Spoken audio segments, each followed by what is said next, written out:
बिहार शिक्षक भर्ती प्रक्रिया में अन्य राज्य के अभ्यर्थियों की सीटों को लेकर के फिर से विवाद शुरू हो गया है। जैसा कि आपको ज्ञात होगा कि अन्य राज्य के जो अभ्यर्थी हैं, बिहार राज्य सरकार के विशेष सचिव के द्वारा दी गई सूचना के अनुसार वो 40% सीटों पर प्रतिस्पर्धा करने वाले हैं। इस मामले को लेकर के बिहार के अभ्यर्थियों के द्वारा माननीय पटना हाईकोर्ट का भी दरवाजा खटखटाया गया, जहां पर बिहार राज्य सरकार ने अपना आंसर काउंटर फाइल ये किया कि हम पूरे 40% सीटों पर अन्य राज्य के अभ्यर्थियों को मौका देने जा रहे हैं। इन सबके बाद से एक विवाद अभी भी अभ्यर्थियों के मन में संदेह के रूप में मचा हुआ है कि महिलाओं के लिए जो 50% सीटें आरक्षित हैं, तो क्या अन्य राज्य की महिलाएं जो अनरिजर्व कैटेगरी की अनारक्षित सीटें हैं, जो ओपन सीटें हैं, उस पर क्या फाइट करेंगी, या फिर जो मेल के लिए केवल अनारक्षित सीटें हैं उस पर फाइट करेंगी? क्योंकि अभ्यर्थियों का दावा यह है कि आरक्षण का लाभ सिर्फ बिहार राज्य की महिलाओं को दिया जा रहा है, इसलिए 50% जो रिजर्वेशन है, चाहे वो अनरिजर्व कैटेगरी का ही क्यों ना हो, ओपन सीटें का ही क्यों ना हो, बिहार की महिलाओं के लिए ही केवल वो रिजर्व है। क्या ऐसा वाकई में है? इसके रिगार्डिंग डिटेल में बात करेंगे, अंत तक जुड़े रहिएगा। साथ ही साथ अन्य राज्य के अभ्यर्थियों के कुल कितने आवेदन हुए हैं, इसके रिगार्डिंग आप स्क्रीन पर एक आर्टिकल देख पा रहे होंगे। बिहार के बाहर वालों ने बढ़ाई प्रतिस्पर्धा। जल्दी से एक बार देख लेते हैं। शिक्षक नियुक्ति प्रक्रिया में 1 से 5वीं कक्षा के अभ्यर्थियों के बीच कड़ी प्रतिस्पर्धा होगी। इसमें खासकर अनारक्षित श्रेणी के अभ्यर्थियों के लिए प्रतिस्पर्धा ज़्यादा होगी। कारण राज्य से बाहर के आवेदकों की बड़ी संख्या है। शिक्षक नियुक्ति में 3,13,500 अभ्यर्थियों ने आवेदन किया है। ये सभी 1 से कक्षा 5वीं के लिए परीक्षा देंगे। ये अन्य राज्य अभ्यर्थियों का आंकड़ा बताया जा रहा है, 3,13,500। ठीक है। कुल आवेदन का लगभग 38.5% बाहरी आवेदक हैं। बाहरी आवेदक सभी आरक्षित श्रेणी में आएंगे। वहीं यहाँ के सामान्य श्रेणी के आवेदक भी अनारक्षित श्रेणी में आएंगे, यानी कि जो बिहार के अनरिजर्व कैटेगरी के लोग हैं वो भी अनारक्षित ओपन वाली सीट में आएंगे। ठीक है, इनका ये कहना है। 8,14,882 आवेदन मिले हैं। इनमें से 4,61,699 पुरुष और 3,53,126 महिलाएं हैं। 1 से 5वीं कक्षा में 80,000 पद हैं। इसमें से 48,000 पद आरक्षित हैं, यानी रिजर्व हैं, और अनारक्षित श्रेणी में 32,000 पद हैं। 32,000 में भी महिलाओं के लिए 16,000 पद आरक्षित हैं। मतलब बचे हुए 16,000 पदों के लिए सभी बाहरी 3,13,500 के अलावा बिहार के अनारक्षित श्रेणी के पुरुष उम्मीदवार को जोड़ दिया जाए तो संख्या 4 लाख के पार हो जाएगी।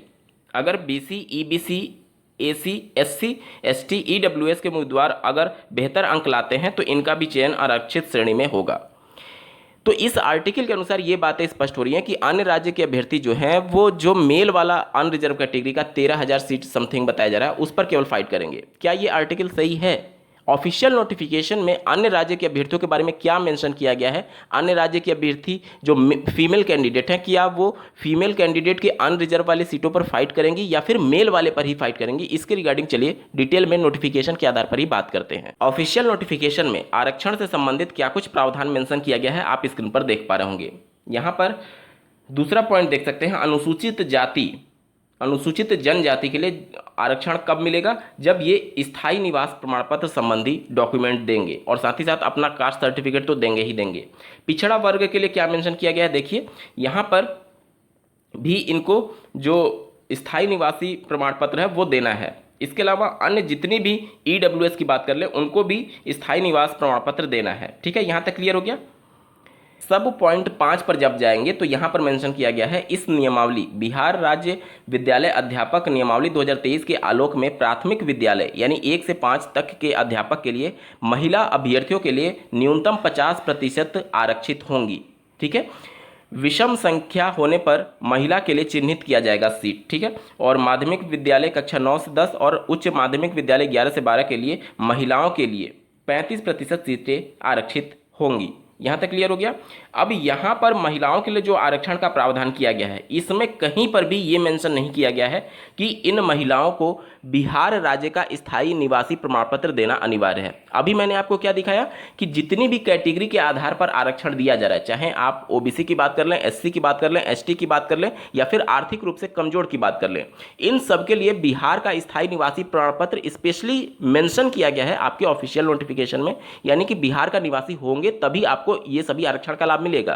क्यों? क्योंकि ये एक संवैधानिक प्रावधान है कि कोई भी राज्य सरकार अगर अपने यहाँ शिक्षक भर्ती का विज्ञापन जारी कराती है तो उनके लिए संविधान में जो 50% सीटें रिजर्व हैं कैटेगरी के आधार पर, ओबीसी, एससी, एसटी और क्षैतिज आरक्षण को मिला करके, इन सब के लिए आपको बिहार के निवासी होने का प्रूफ देना होगा। और इसके लिए क्या प्रूफ है? डोमिसाइल ही प्रूफ है। डोमिसाइल सर्टिफिकेट देंगे तो उससे प्रूफ हो जाएगा कि हाँ आप बिहार के स्थायी निवासी हैं। लेकिन जो महिलाओं को आरक्षण दिया गया है वो संवैधानिक प्रावधान के अंदर नहीं दिया गया है। संविधान में कहीं भी नहीं लिखा गया है कि 50% सीटें महिलाओं के लिए आरक्षित होंगी, जबकि आप देखेंगे कि अन्य राज्यों में या फिर किसी भी राज्य में जब भर्ती का विज्ञापन जारी किया जाता है तो वहां पर इस प्रकार के प्रावधान किए जाते हैं। वो राज्य सरकार का अपना विशेष अधिकार है कि वो महिलाओं को आरक्षण दे सकती है, लेकिन ये संवैधानिक प्रावधानों के इतर है। कहने का मतलब कि अगर 50% तो सीटें पहले से रिजर्व है कैटेगरी के आधार पर, इसके अलावा 10% ईडब्ल्यूएस को मिला दीजिए, 60% तो ऐसे ही हो गया। अब अगर उनमें से भी 50% आरक्षित वाला अगर आप घटा देंगे तो अनरिजर्व यानी ओपन सीटों के लिए 40% से कम बचेगी।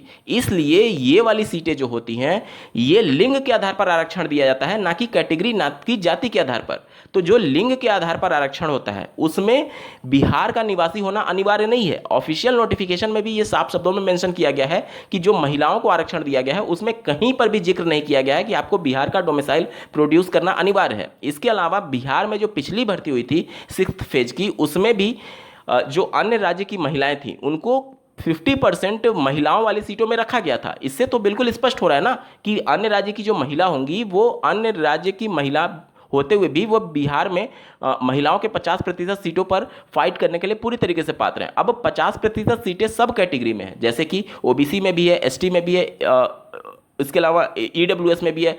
तो अन्य राज्य की जो महिलाएं हैं इसमें नहीं जाएंगी। क्यों? क्योंकि ये ओबीसी या फिर ईडब्ल्यूएस या फिर एससी एसटी में जब आप फाइट करेंगे तो उसके लिए बिहार का निवासी होना अनिवार्य है। तो वो वाली महिलाएं आप उस वाली कैटेगरी में फाइट नहीं करेंगी। अनरिजर्व की जो महिला सीट है, अनरिजर्व की जो महिला सीट है उस पर आपको फाइट करना होगा। यहां पर थोड़ा सा देखिए आर्टिकल में जो बातें मेंशन की गई थी उसमें कितना विरोधाभास है, इसको भी आप ऐसे समझ सकते हैं। जैसे देखिए वहां पर क्या मेंशन किया गया था, 13,000 सीटों का जिक्र किया गया था, जबकि यहां पर अभ्यर्थियों को यह नहीं पता है कि जो टोटल सीटें हैं अनारक्षित में वो 16,040 हैं। यहां पर आप देख लीजिए महिलाओं के लिए, और अनारक्षित मेल के लिए 15,947 है, लगभग 16,000 के आसपास। यहां पर मैं बता दूं कि यहां पर 3 प्रकार की सीटें हैं। पहला सामान्य, दूसरा उर्दू और बांग्ला। तो अन्य राज्य के जो कैंडिडेट हैं ऐसा थोड़ी है कि केवल उर्दू और बांग्ला के लिए वो एलिजिबल नहीं है। अगर वो मिनिमम एलिजिबिलिटी फुलफिल करते हैं तो वो सभी सीटों पर फाइट कर पाएंगे। यानी 15,947 सीटें हैं। ऐसा मत समझिए कि केवल 13,000 सीटें हैं। 13,000 तो केवल सामान्य के लिए सीटें हैं। सामान्य कहने का मतलब कि 3 प्रकार के लैंग्वेज की बात की जाती है, हिंदी, उर्दू और बांग्ला। बिहार में जो नोटिफिकेशन निकाला गया है, तो अगर आप उर्दू और बांग्ला के लिए एलिजिबिलिटी रखते हैं तो आप यहां पर भी तो अप्लाई कर पाएंगे। यानी कि जो टोटल सीटें हैं 15,947 मेल कैंडिडेट के लिए, उस पर अभ्यर्थी फाइट करेंगे, और फीमेल के लिए 16,040 सीटें हैं, इस पर फीमेल वाली अभ्यर्थी फाइट करेंगी। मतलब बिहार की फीमेल अनरिजर्व कैटेगरी की, अन्य राज्य की फीमेल कैंडिडेट इस पर फाइट करने वाले हैं। ठीक है, ये ऑफिशियल नोटिफिकेशन के हिसाब से पूरी तरीके से स्पष्ट है कि जो महिलाओं को आरक्षण दिया गया है उसमें कोई भी डोमिसाइल नहीं मांगा गया है। जब डोमिसाइल नहीं मांगा गया यानी सभी के लिए ओपन है, अन्य राज्य के भी अभ्यर्थियों के लिए ओपन है। क्योंकि डायरेक्टली आप देखिए जिसमें भी आरक्षण दिया जा रहा है, चाहे ओबीसी, एससी, एसटी, उन सबके लिए डोमिसाइल कंपल्सरी मांगा जा रहा है, जबकि महिलाओं के लिए डोमिसाइल नहीं मांगा जा रहा है। तो ये कन्फ्यूजन जो है वो बहुत अभ्यर्थियों में बना हुआ है अभी तक, जो कि बिल्कुल अब स्पष्ट हो जाना चाहिए। जिस प्रकार से बिहार के 6th फेज में अन्य राज्य की महिलाओं को भी